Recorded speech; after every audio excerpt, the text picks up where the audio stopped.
അപ്പോൾ ഇതാണ് നമ്മുടെ വുഡ് പെക്കറിന്റെ ട്രാഷ് പമ്പ്, അതായത് ചെളിയടിക്കാൻ ഉപയോഗിക്കുന്ന പമ്പ്.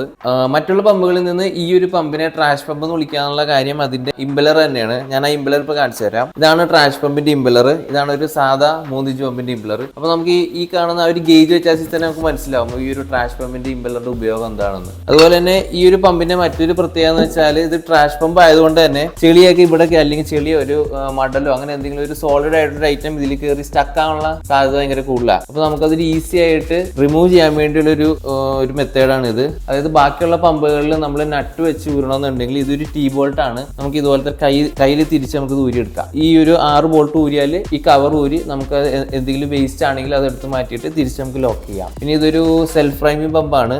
3 ഇഞ്ച് ഔട്ട്ലെറ്റും 3 ഇഞ്ച് ഇൻലെറ്റും വരുന്നത്. ഇതിന്റെ സെക്ഷൻ എന്ന് പറയുന്നത് 7 മീറ്ററും ലിഫ്റ്റ് 21 മാക്സിമം 24 മീറ്റർ ആണ്. ഈ ട്രാഷ് പമ്പിന് നമ്മൾ പറയുന്ന ഒരു സ്പെസിഫിക്കേഷൻ കിട്ടണം എന്നുണ്ടെങ്കിൽ 200 cc 6 HP വരുന്ന എഞ്ചിനാണ് ഇതിൽ ഫിറ്റ് ചെയ്യേണ്ടത്. ഇപ്പൊ നമ്മൾ ഫിറ്റ് ചെയ്തേക്കുന്ന വുഡ് പെക്കറിന്റെ WP200 എന്ന് പറയുന്ന എഞ്ചിനാണ്. നിങ്ങളുടെ ഒരു എഞ്ചിൻ ഉണ്ടെന്നാണെങ്കിൽ അതൊരു 200 cc ആണെന്നാണെങ്കിൽ താഴെ കാണുന്ന നമ്പറിൽ കോൺടാക്ട് ചെയ്താൽ നമുക്ക് ഈ ഒരു പമ്പ് കിറ്റും വിത്ത് ഫ്രെയിമും ബുഷും കാര്യങ്ങളായിട്ട് നമുക്ക് അയച്ചു തരാവുന്നതാണ്.